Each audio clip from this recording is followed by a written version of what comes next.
So, on my last trip to Mumbai, it was a wedding season, and one of the weddings happened to be a Parsi wedding. And I was looking around, if my friend Nawaz was there attending it too. But because who knows, it could be it is a small community, and it's likely that she could have been one of the invitees. But since she was not there, I messaged her and I said, "Hey, I'm in Mumbai at a wedding of one of your kin." Now, Nawaz is somebody I met through social media, but quickly I think we became friends. And I was telling her that despite my 4 years stay in Mumbai, I hadn't been to the Dadar Parsi Colony. And ever since I told her that, she's been inviting me and saying that, "Come on, Sangeeta, I will take you for a walk around the beautiful colony." And there was always a pride in her voice about where she lived and also her community.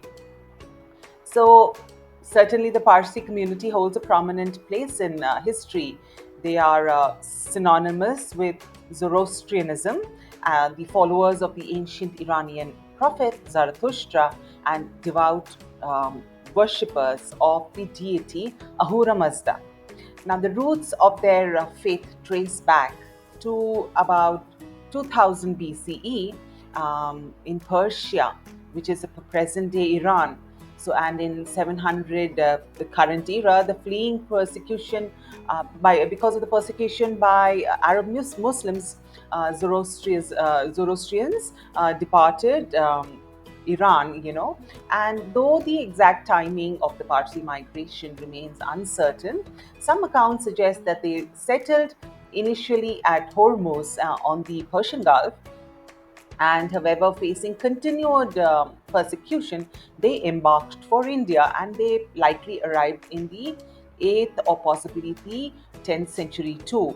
So I hope I get my history right on all that. So, initially settling in Diu in Kathiawar, the Parsis eventually found a more permanent home in Gujarat, where they thrived, as a small agricultural community for about nearly 800 years. It was here that they earned the moniker Parsis, derived from the Persian term Parsi, meaning inhabitants of Pars, the historical Pars province, also known as Fars in Persia. So, from Gujarat, the Parsis gradually migrated southwards, with many establishing themselves in Bombay, and now, which is, of course, Mumbai. And this vibrant community has significantly contributed to the city and the nation's progress. Notable figures, of course, Jamshedji Tata, Dr. Homi Jahangir Bhabha, Sir Firoz Shah Mehta, then, of course, and numerous others. And they have left an indelible mark on India's cultural, economic, and social landscape. So I took a cab from Worli to Dadar and landed up at a place. And this is what happened.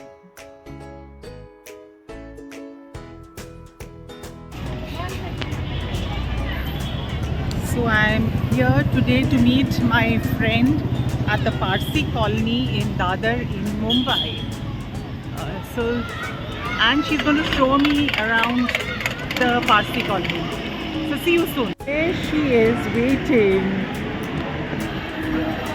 I have a hard time crossing the road, but we shall do it.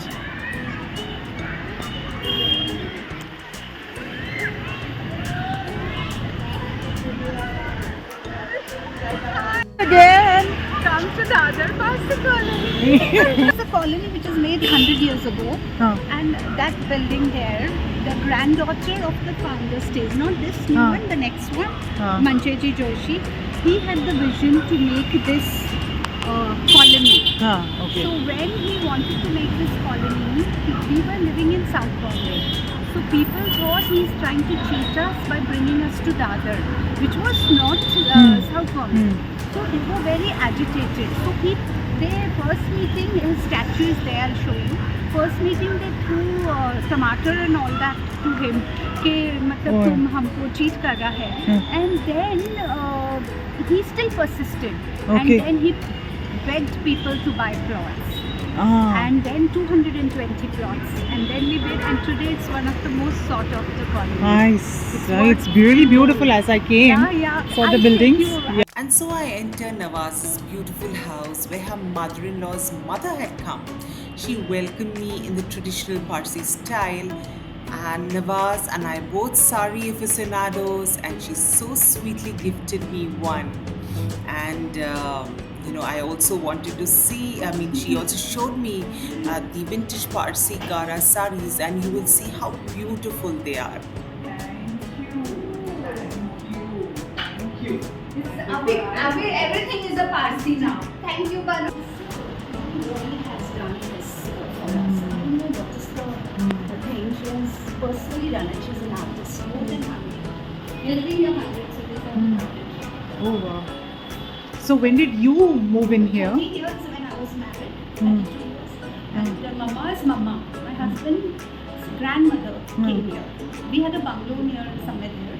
So when this colony was made, so it's your old Godrej का कुछ table था उसको अभी एक artist से paint कराया I restored. I spent a little. I said let it be. We have put this Bombay, old Bombay inside. I remember the post on Mama. So Nawaz insists that I have some save in her house because it's the first time I've come to her beautiful house. Look at the bright yellow and pink. Oh, lovely. So lovely. Sorry, So this same, this yum. ઘણી સબ્જી છે મેરી તમારી સેવ ઘણી સબ્જી છે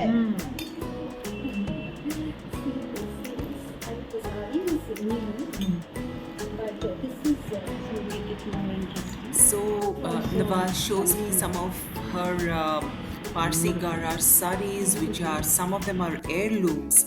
Maybe we should do another video on the Gara embroidery, Parsi Gara embroidery, which are so exquisite. And I loved seeing what she had. So now we are all set to go and see the Parsi colony. That was such a lovely ceremony. See the rice sits on my forehead. It's the symbols of auspiciousness.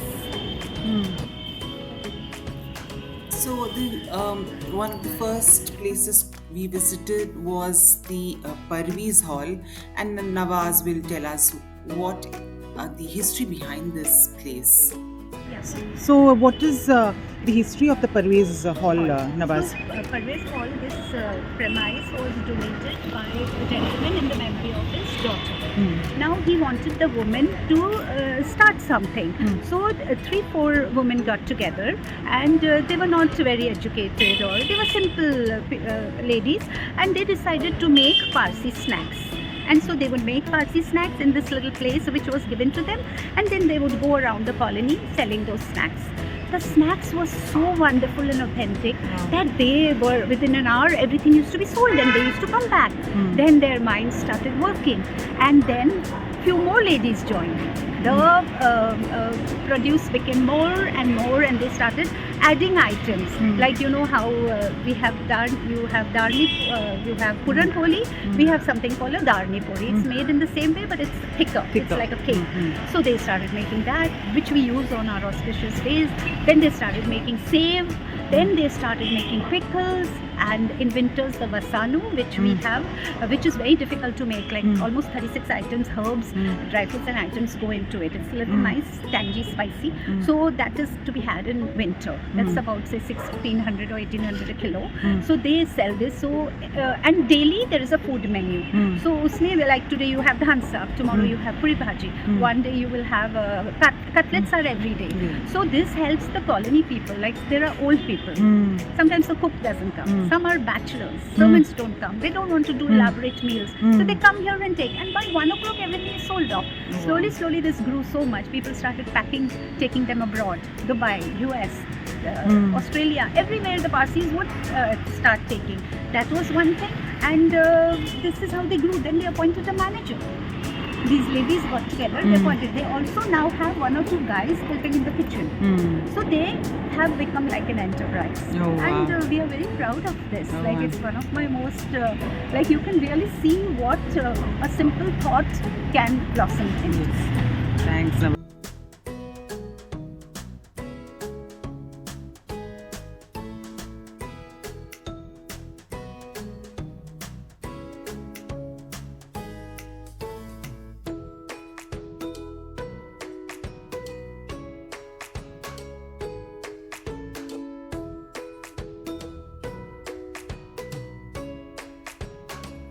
And so I went inside Perviz Hall and saw the all the goodies, interacted with the cooks, and I also bought something for myself, the Pasanu from Perviz Hall.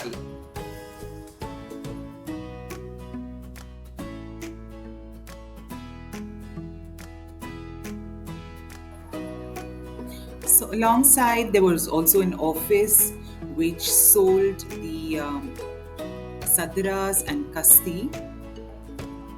Now, a sadra is a religious vestment worn by the Parsis after the ceremony of Navjot, and that they wear it throughout their life. And the kasti is a kind of a thread which is to be untied and retied on the sadra whilst chanting specific prayers several times in the day. And this practice is they believe that it keeps them grounded to the basic tenets of and also gives spiritual protection. And then we walk and go past the Della Tower. This looks like a grand building that stands as a magnificent blend of structural ingenuity and visual elegance. I get to know that it is the brainchild of Jimmy Mistry, who has designed the building as a homage to the enduring architectural marvels of ancient Persia. Jimmy Mistry draws significant inspiration from the venerable Achaemenian design ethos, paying proud homage to the iconic structures of Persepolis and Pasargadae. In a sense, the towers serves as a grand celebration of Persian architectural heritage and the spiritual tapestry of Zoroastrianism. Also spot the Jessia building, which, no prizes for guessing, is a building that belongs to the erstwhile Miss India and supermodel Meher Jessia's family.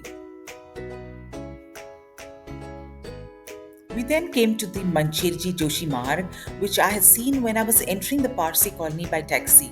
There is a bust of the enterprising Mr. Mancherji Joshi, which Nawaz had just spoken to us at the beginning of the video, and this is at the entrance of the Dadar Parsi Colony. Now, Mr. Joshi's relatives still live in the community, and as Nawaz said, that the Dadar Parsi Colony was his brainchild.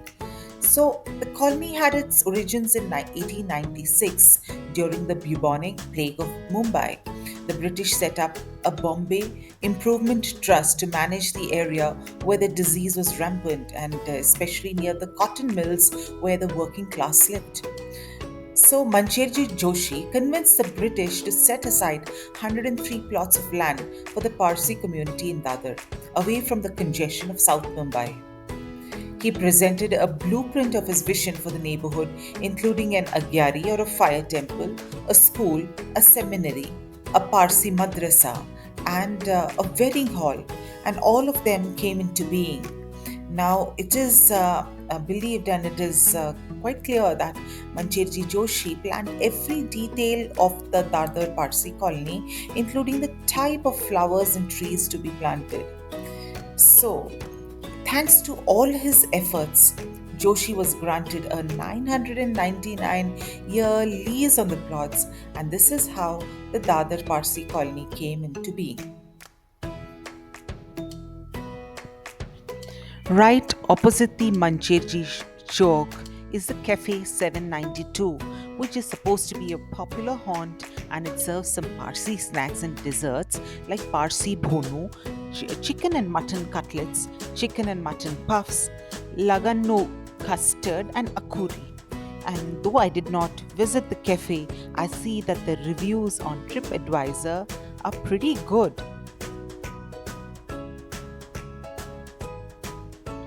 We go past many buildings, and some of them do need a coat of paint. Some are up for redevelopment, and we come across the Readymoney Building. Now, this belonged to the family of Khawasji Jahangir Readymoney, who came from a wealthy Parsi family. His great-grandfather and true great-uncles had moved in the early 18th century from Navsari to Bombay and had become pioneers in the lucrative opium trade with China. The brothers were cash rich and worked as bankers for various British clients, and they earned for themselves the sobriquet ready money, which they later adopted as a surname. Interesting, isn't it? Make a full round and come to the Rustom Framna Agiary, a beautiful building which is a 95-year-old fire temple, and this is a place of worship for the Parsis, and non-Parsis are not allowed in.